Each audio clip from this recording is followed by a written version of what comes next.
I officially transferred the ownership of our house to my parents, as Charles and I were contemplating divorce. With a cold, detached demeanor, Charles pointed at me and callously demanded that I leave the house. He unleashed a barrage of insults, all while his parents sat there with cheerful smiles, silently supporting his actions. Despite their harsh words, I remained unfazed. I had anticipated this moment, prepared myself both mentally and emotionally. I had packed my bags ahead of time, and without hesitation, I calmly walked out of the house. They had no idea of the storm that was about to hit them, completely unaware of the gravity of the situation they had created. My name is Mary, and I recently turned 55. Many years have passed since Charles and I first got married, and our children are now grown and living independent lives far from us. I used to live the life of an ordinary salaried worker, but now, thanks to a friend's introduction, I spend my days teaching others how to make handmade accessories a hobby that has turned into a fulfilling profession.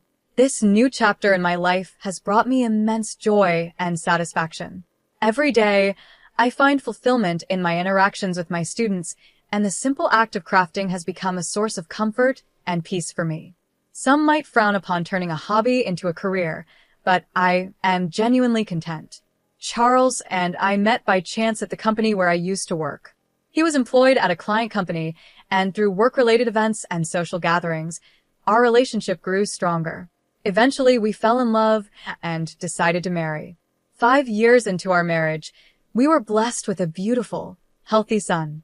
He grew up to be a bright young man, graduated from a prestigious university, and is now happily married and living a successful, fulfilling life. Despite our son's achievements, the relationship between Charles and me deteriorated over time. The once loving and considerate man I married slowly transformed into someone I could hardly recognize. Charles became demanding, treating me more like a servant than a partner. His constantly shifting demands and preferences became an unbearable burden, and nothing I did seemed to please him. Lately, he's been quick to anger, blaming me for the most trivial things. Verbal abuse has become more frequent, leaving me feeling emotionally drained and worn down. As much as I tried to maintain peace and keep our family together, it became clear that the person Charles had become was not someone I could continue to live with. The love and respect that once defined our marriage had eroded, replaced by anger and resentment. Walking away from the house, I knew this was the right decision, not just for me, but for my future. It was time to reclaim my peace, my happiness, and my sense of self. Though our marriage spanned many years and was once filled with love and promise, I could no longer ignore the reality of our situation.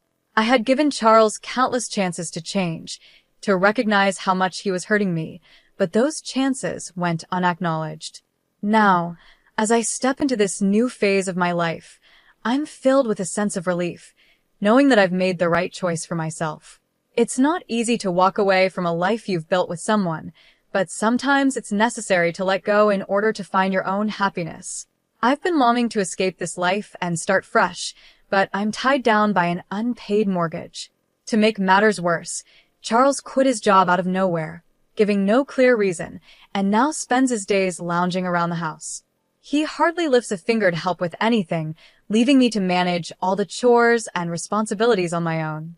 The house we live in was recently rebuilt, and I was the one who made it happen. I saved money little by little, carefully managing the finances to fund its reconstruction. This house represents so much more than just a place to live. It embodies my dreams, my hard work, and everything I've wished for. It's a home I poured my heart into, and I can't stand the thought of it falling into Charles's hands if I leave.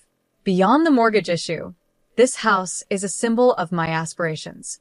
I was meticulous in its design, making sure to include features like a spacious kitchen, something I've always wanted. While Charles had some input at the beginning, I was the one who covered all the costs, and I hoped my wishes would be respected. Despite the difficulties we faced along the way, the house finally became a reality, complete with all the features I had dreamed of. I felt an overwhelming sense of joy when we moved in. Seeing my hard work turn into something tangible was incredibly fulfilling. However, the cost of construction ended up being far higher than we initially estimated. We had no choice but to take on a much larger loan than anticipated. Taking on such a significant financial burden in our 55s was a tough decision, but I believed the happiness our new home promised would make it worth the effort. For me, the house was a dream realized. But Charles? He wasn't as thrilled. He sulked, his complaints lingering because his opinions weren't as reflected in the final design as he'd hoped. He even went so far as to say the house was a waste of money, comparing it to throwing cash down the drain. Ignoring his grumbling, I pressed forward, knowing the house was everything I had hoped for. But his attitude worsened. Gradually, Charles stopped talking to me, resorting to childish behavior like leaving trash scattered around and disorganizing the house on purpose, small, spiteful acts aimed at irritating me. Each day, I wondered when this tension would end, when I could finally break free from this toxic cycle. These thoughts weighed on my mind constantly as I tried to navigate the delicate balance between my love for the home I built and the strained marriage that now threatened to suffocate me. A few months after we moved into the new house, something unexpected happened. The doorbell rang one afternoon. We weren't expecting any visitors, so I was curious about who it could be. As I prepared to head to the door, Charles, surprisingly, got up before I could. It struck me as odd since he rarely made any effort to be involved in anything these days. It seemed like he knew who the visitor was. After a short while, cheerful voices and laughter came from the entrance, a stark contrast to the usual tension in our home. When the door to the living room slowly opened, it revealed the visitors. When I opened the door, I was greeted by the faces of my unexpected in-laws, Kevin and Carolyn. Seeing them was always a source of tension for me. From the moment Charles and I announced our marriage, they treated me coldly, criticizing me for my lower social status and showing an awkward attitude, even on our wedding day. Their interference didn't stop after the wedding either, and each encounter with them left me feeling uneasy, always wondering how to handle the situation. Over time, as our contact with them decreased, I thought things might have settled down. That's why their sudden visit caught me off guard. I greeted them politely, trying to mask the slight tension I felt, but they walked right past me without so much as a word, one of them even bumping into my shoulder, as if I weren't there. They immediately began marveling at the house, particularly the spacious, user-friendly kitchen that I had designed with so much care. Charles, now eager and proud, gave them a full tour of the house, showing off all the details. When they returned to the living room, their expressions seemed satisfied, as though they were impressed. But then, Charles's face hardened, and suddenly, he raised his voice at me, demanding that I hurry and prepare tea and snacks for his parents. His tone caught me off guard, and I rushed to get everything ready as quickly as I could. Despite my best efforts, Kevin and Carolyn seemed dissatisfied, making subtle remarks about the hospitality. Kevin, in particular, barely finished his tea before expressing his dissatisfaction, though he did take a moment to compliment the interior of the house. Then, with a broad smile on his face, Charles invited his parents to live with us in the house. He spoke as if I wasn't even there, as if my thoughts and feelings didn't matter. His parents seemed to take his words seriously and left soon after, satisfied with the idea. As I watched them leave, I couldn't help but feel the enormous gap between Charles and me widening further. He was laughing and chatting with his parents, something I hadn't seen him do in a long time, and it reminded me of how distant he had become from me. After that day, Charles's parents began visiting more frequently. At first, it was just a few times a month, but soon their visits increased to several times a week. Before I knew it, they were coming over nearly every day. And with each visit, their criticisms of me intensified. No matter what I did, it was never good enough for them, and Charles never stood up for me. In fact, he started blaming me more, too. He constantly complained that I didn't listen, and he even accused me of causing stress for our son, which felt like a baseless attack. Despite how frustrated and hurt I was, I couldn't seem to find the courage to speak up. Every time I wanted to defend myself, the words got stuck in my throat, and all I could do was offer apologies. The in-laws' visits didn't just increase, they started coming over even when I wasn't home, often arriving with Charles. I would return to find empty beer cans and bottles scattered around the house, and spilled alcohol soaking into the new rug I had bought with such care. The house, which I had worked so hard to make perfect, began to smell of alcohol and feel dirty. I protested, of course. I asked Charles to intervene, but he ignored me, brushing off my concerns. It was as if my feelings didn't matter anymore.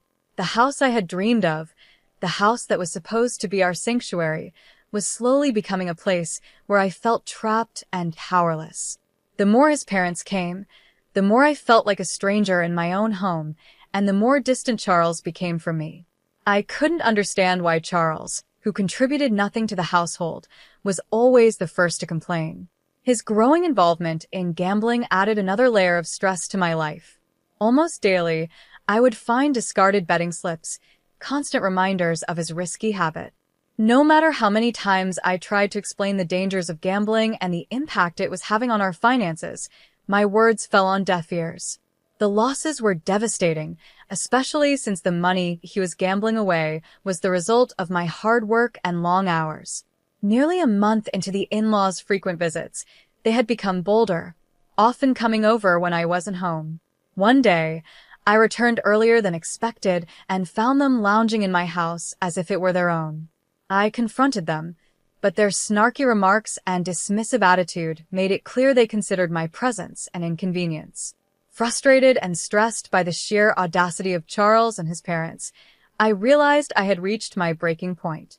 Instead of letting my emotions take over, I knew I had to come up with a plan to address the situation. During this chaotic time, something strange happened. The in-laws visited one day when I was supposed to be away. Their odd timing caught me off guard, and I sarcastically commented on how they always seemed to avoid me. Ignoring my remarks, they brazenly entered the house. Charles greeted them with a welcoming smile and led them on a tour, showing off different areas of the house, from the kitchen to the bathroom. I couldn't shake the feeling that there was a hidden agenda behind their visit. They inspected everything carefully, as if they were evaluating the place. When they left, they had satisfied expressions on their faces, as though they had confirmed something I wasn't aware of. Feeling uneasy, I questioned Charles about the inspections. He brushed off my concerns, telling me not to worry and insisting that it was none of my business. But his behavior made me suspect that he was hiding something from me. It felt like he was manipulating the situation, though I couldn't quite figure out what his endgame was. All I could do was observe and wait, hoping to uncover the truth. Then, one day, after a long day at work, I came home to find a large moving truck parked in front of our house. The truck had the logo of a moving company called Moving Center. I was stunned. As I approached, I saw Charles talking with the truck driver and some company representatives. When he noticed me, he quickly looked away and disappeared into the house, avoiding any eye contact. My heart sank, but the biggest shock came when my in-laws arrived at the same moment. They greeted me casually, as if nothing unusual was happening, and Charles welcomed them inside with open arms. The atmosphere felt tense, and I couldn't shake the feeling that something was terribly wrong. As I followed them into the house, my suspicions were confirmed. The furniture and belongings I had known for years were gone. In their place was my in-laws' old, dated furniture, arranged as though they were preparing to move in permanently.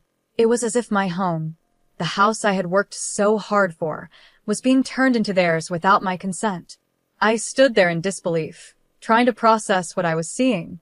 My world felt like it was spinning out of control, and it became clear that Charles had been planning this behind my back for some time. His parents seemed smug, as if they had finally taken over, while I was left standing in the middle of what used to be my home, feeling like an outsider. I sat down on the sofa, surrounded by Charles and his parents, all wearing smug smiles that made it clear they had something planned. Their behavior radiated confidence, as if they had been waiting for this moment. Despite feeling anxious, I decided to remain quiet and see how things would unfold. My in-laws exchanged hurried glances, and finally, they declared that they had something important to tell me, hinting at an ulterior motive. Bracing myself, I tried to stay calm. Charles let out a deep sigh before revealing what I had already suspected: he had sold the house to his parents. He then bluntly proposed a divorce, and his parents, nodding in agreement, looked pleased with themselves, their smirking faces showing that they had been plotting this all along. Despite the shocking revelation, I stayed composed. I had seen this coming and prepared myself for this moment. Without hesitation, I signed the divorce papers, took off my wedding ring, placed it on the table, and calmly declared that I would be leaving the house. For a while, I had been suspicious of Charles and his parents, especially with their increasing visits when I wasn't around. To confirm my doubts, I had installed hidden surveillance cameras around the house, connected to my phone. I monitored their conversations daily, and one day, I stumbled upon footage of Charles and his parents joyfully discussing their plan to sell the house. Shocked but determined, I knew I had to act quickly. In the days that followed, I quietly made plans for my next move.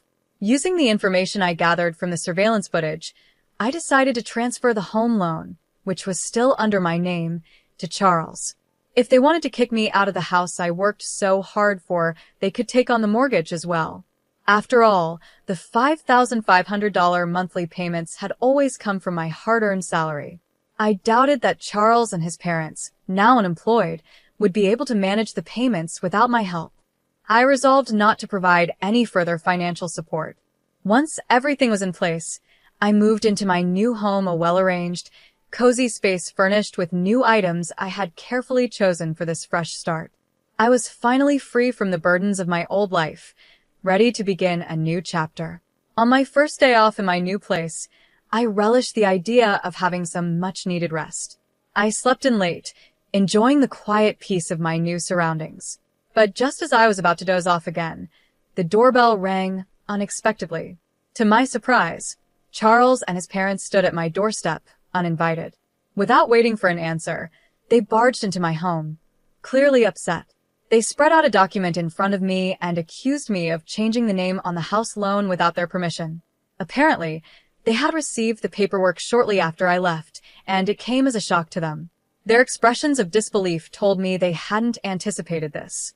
Charles and his parents angrily explained that they were all unemployed and couldn't afford the high monthly payments. Charles, in a furious outburst, declared that they would not pay the loan, as if refusing to face the reality of the situation. Calmly, I tried to explain the consequences of defaulting on the mortgage. I told them how interest and late fees would add up, increasing the final amount they would owe. Charles seemed skeptical at first, but as he searched for information online, his expression quickly changed. The weight of what I had done finally sank in. Shock and distress crossed his face as he realized the financial burden that now rested solely on his shoulders. I suggested that they look for new jobs to make a fresh start. As the reality of the situation sank in, their faces grew even paler. They admitted they had no savings or assets to fall back on, and Charles was weighed down by substantial gambling debts with no stable income to rely on. Desperate, they pleaded with me for understanding and help, reminding me of the years we had spent together. But I remained unmoved by their pleas. After everything they had put me through, I wasn't going to fall back into the trap of helping them again. Frustrated by my refusal, they tried to guilt me into reconsidering, but I quickly shut the door on their attempts to mend the situation. Their desperation grew, and in a last-ditch effort, they reported me to the police, accusing me of changing the mortgage without their consent. It didn't take long for the authorities to intervene, and eventually, Charles and his parents were removed from my property. Facing severe financial difficulties, they were forced to move to a smaller, more affordable apartment on the outskirts of town. Charles managed to secure a part-time job, which helped him support his parents, though it was far from the life of comfort they had once enjoyed. Meanwhile, my life remained steady, and I focused on my career, free from the chaos they had brought into my world. In my free time, I started a blog about handmade crafts, something I had always been passionate about. To my surprise, the blog gained attention, and soon I was earning extra income, doubling what I made each month. Requests for me to teach workshops and courses poured in, and I found myself busier than ever, but in a way that brought me joy and fulfillment. I had no plans of remarrying. After everything I'd been through, I realized that I was content navigating life on my own. One day, as I was going through old belongings, I came across an old household account book from the early days of my marriage. Flipping through its pages, I was reminded of the financial struggles Charles and I had faced together, how hard we had worked to make ends meet back then. But instead of feeling sad, I felt a sense of resolve. I had come a long way since those early days, and now I was building a new happiness for myself on my own terms. I placed the account book back on the shelf, knowing that I had closed that chapter of my life for good, ready to embrace the future with confidence.